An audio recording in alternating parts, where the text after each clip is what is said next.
ये जो रस्म पगड़ी होती है इसमें निषेध है गायत्री का, और इसमें सबसे पहले बोलते हैं। हाँ, अब तो स्कूलों में छोटे बच्चे जिनका जनेऊ नहीं होता वो भी बोलने की कोशिश कर रहे हैं, टीचर उनको करवाते हैं।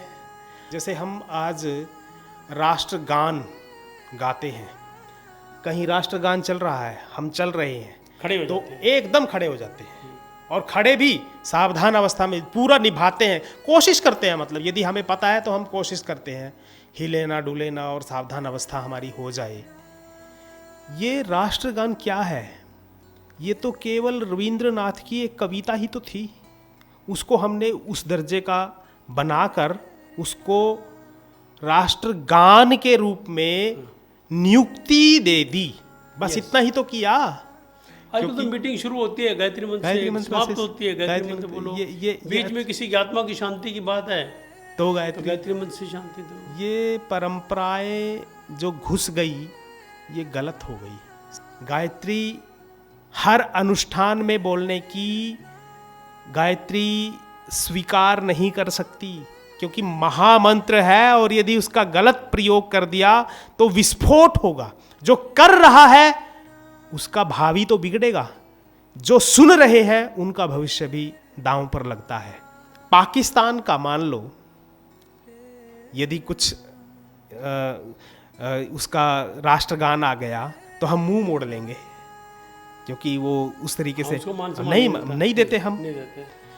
परंतु भारत का आ गया तो हम सब कुछ। हाँ, ऐसे ही सामान्य मंत्रों में और गायत्री मंत्रों में ये बड़ा फर्क है, और इस फर्क को नज़रअंदाज नहीं करना चाहिए। आज तो डॉक्टर साहब ये जो परंपरा चली है ना, ये दो हमारे जो बहुत बड़े बड़े जिसको कहें ऐसे संगठन हो गए, एक तो आर्य समाज का और एक गायत्री परिवार का।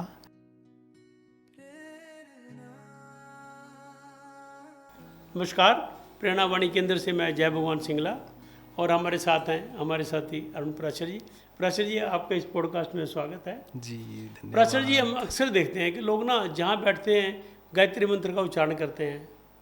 हर एक जगह मैंने देखा है, हर एक पर्व में देखा है। तो क्या इसका कोई विधान नहीं है, कोई प्रोटोकॉल नहीं है, कोई सिस्टम? बिल्कुल ऐसा है शास्त्रों में? तो आपने ना इतना अच्छी बातचीत के लिए मुझे, मतलब मैं सोचता था कि इसके बारे में भी हमने बात करनी चाहिए ज़रूर।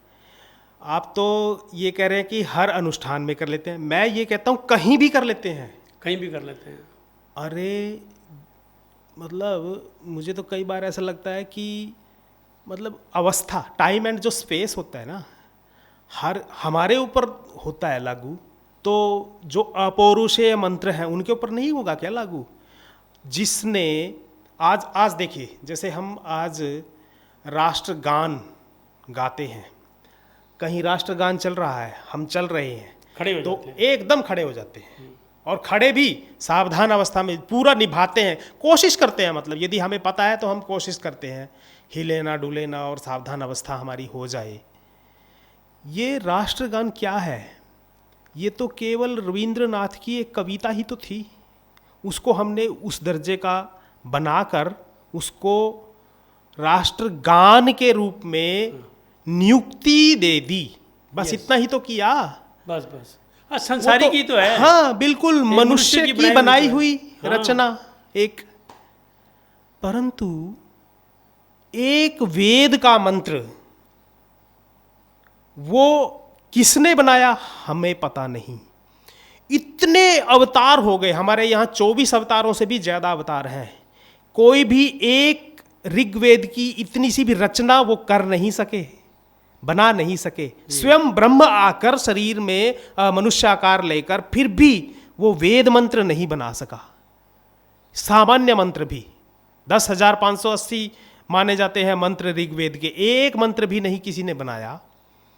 और गायत्री के बारे में तो ऐसा कहा जाता है कि जिसमें से, क्योंकि ना जब किसी की स्तुति करते हैं तो थोड़ी अतिशयोक्ति या पॉजिटिव चीज़ें सोचकर फिर बोला करते हैं हम जी। ये परंपरा है हमारी। जैसे मेरे माता पिता हैं, मैं माता पिता को कहूँगा कि वो तो भगवान है, वो भगवान नहीं है, वो उन्होंने संसार को थोड़ा रचा है, हमारी भावना परंतु है। हमारी भावना है। भावना है। तो उस भावना में हम इतने बड़े बड़े शब्दों का जब यूज करते हैं, तो गायत्री तो महामंत्र है, और उसके बारे में ऐसा कहा जाता है कि चारों वेद उसमें से निकले, प्रणव उसमें से निकला, तो कितनी बड़ी बात है। उस गायत्री के लिए क्या प्रोटोकॉल नहीं होगा? हाँ होगा, अवश्य होगा। हुआ है। ब्राह्मण ग्रंथों में निरुक्तकारों ने और पुराण तो भरे पड़े हैं कि गायत्री कब बोलना चाहिए। गायत्री हर अनुष्ठान में बोलने की गायत्री स्वीकार नहीं कर सकती, क्योंकि महामंत्र है, और यदि उसका गलत प्रयोग कर दिया तो विस्फोट होगा। जो कर रहा है उसका भावी तो बिगड़ेगा, जो सुन रहे हैं उनका भविष्य भी दांव पर लगता है। कोई माने या ना माने, परंतु तस्मात् शास्त्र प्रमाणम ते कार्य कार्य व्यवस्थितौ। यदि हमने कुछ भी कार्य करना है, उसका विधि निषेध देखना होगा, तो शास्त्र ही प्रमाण है। और शास्त्र बोलता है कि गायत्री केवल यज्ञोपवीत धारक ही बोल सकता है, जिसने यज्ञोपवीत लिया है। तो फिर लोग कहते हैं कि इसका मतलब ये तो भेदभाव हो गया। अरे भेदभाव नहीं है, आप भी यज्ञोपवीत लेकर आप बोल लो, इसमें भेदभाव। अब ये जो पाकिस्तान का मान लो, यदि कुछ उसका राष्ट्रगान आ गया तो हम मुंह मोड़ लेंगे, क्योंकि वो उस तरीके से नहीं देते हम। नहीं देते। परंतु भारत का आ गया तो हम सब कुछ, हाँ। ऐसे ही सामान्य मंत्रों में और गायत्री मंत्रों में ये बड़ा फर्क है, और इस फर्क को नज़रअंदाज नहीं करना चाहिए। आज तो डॉक्टर साहब ये जो परंपरा चली है ना, ये दो हमारे जो बहुत बड़े बड़े जिसको कहें ऐसे संगठन हो गए, एक तो आर्य समाज का और एक गायत्री परिवार का।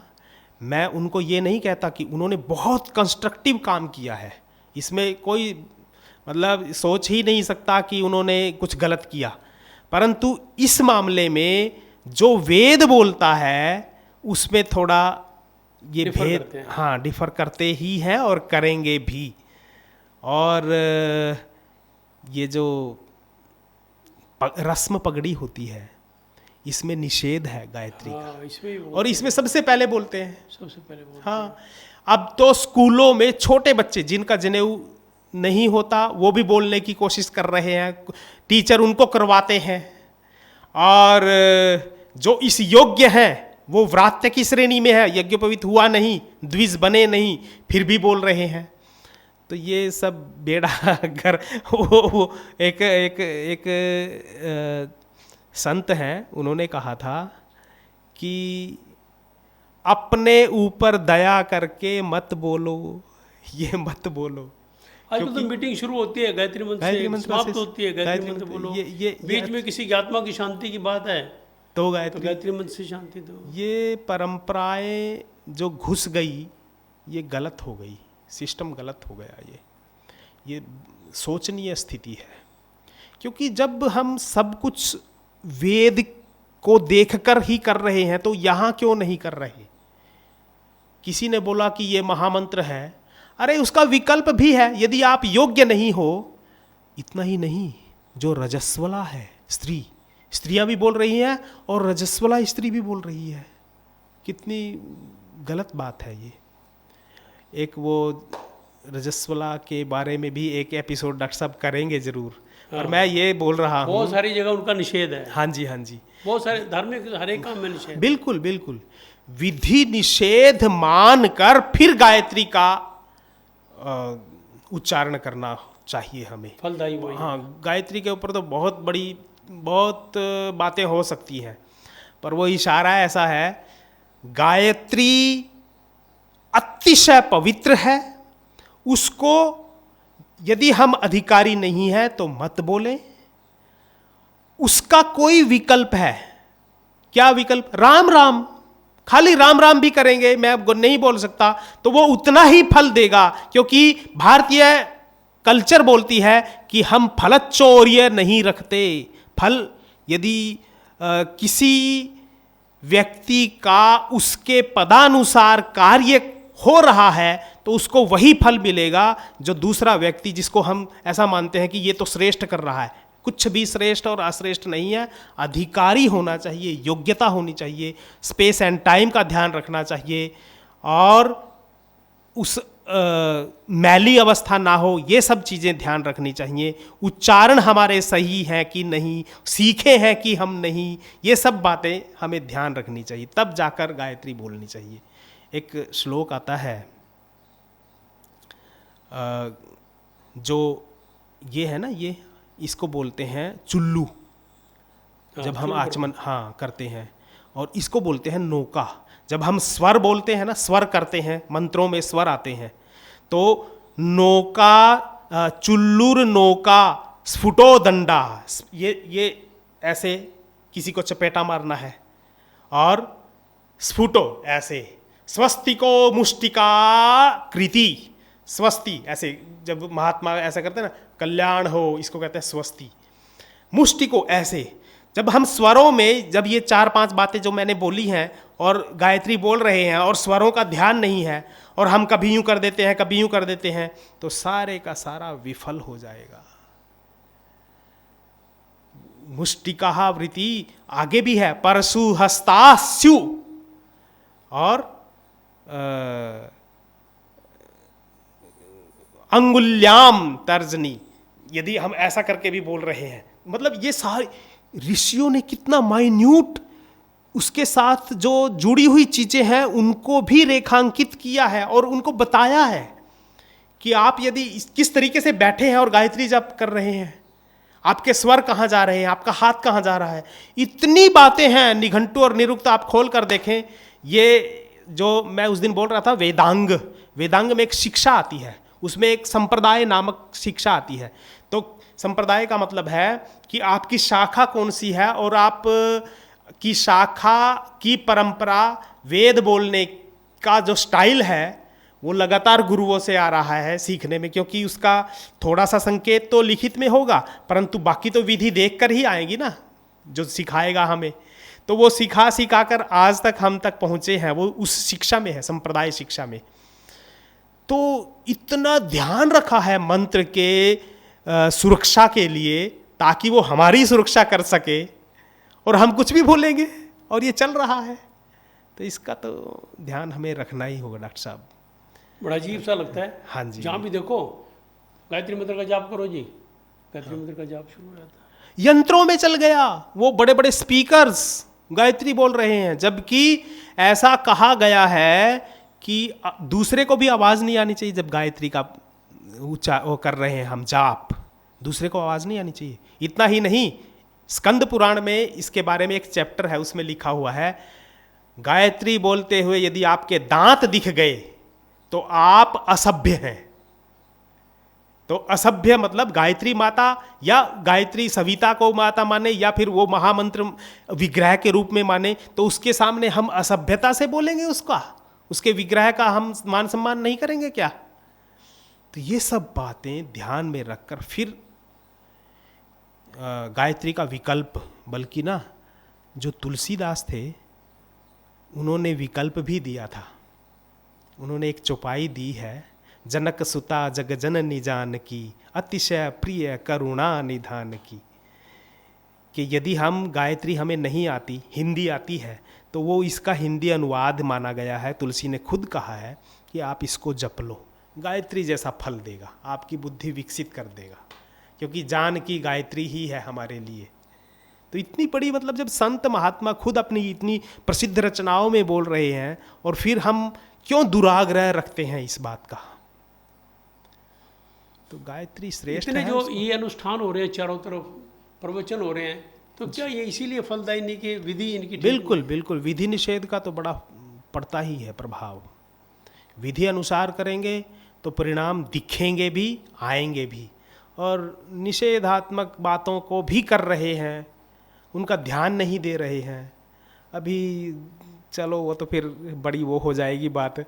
हमने देखा है कि नाचते हुए और कूदते हुए किस तरीके से मंत्रों का असम्मान तो करके, कभी भी मान्य नहीं हो सकता। हो ही नहीं सकता डॉक्टर साहब। तो पराशर जी, आपका बहुत बहुत धन्यवाद। आपने गायत्री मंत्र के बारे में बहुत ही बढ़िया बात बताई, और मैं ये मानता हूँ कि हमारे दर्शक भी इसकी पालना करेंगे जी जी जहाँ तक संभव है। और बहुत से विकल्प आपने बताए, उनकी पालना करेंगे और गायत्री मंत्र बोलेंगे तो विधि विधान से, बिल्कुल नहीं तो वैसे ही हाथ जोड़ के प्रार्थना करेंगे। आप इस एपिसोड में आपका बहुत बहुत धन्यवाद। धन्यवाद।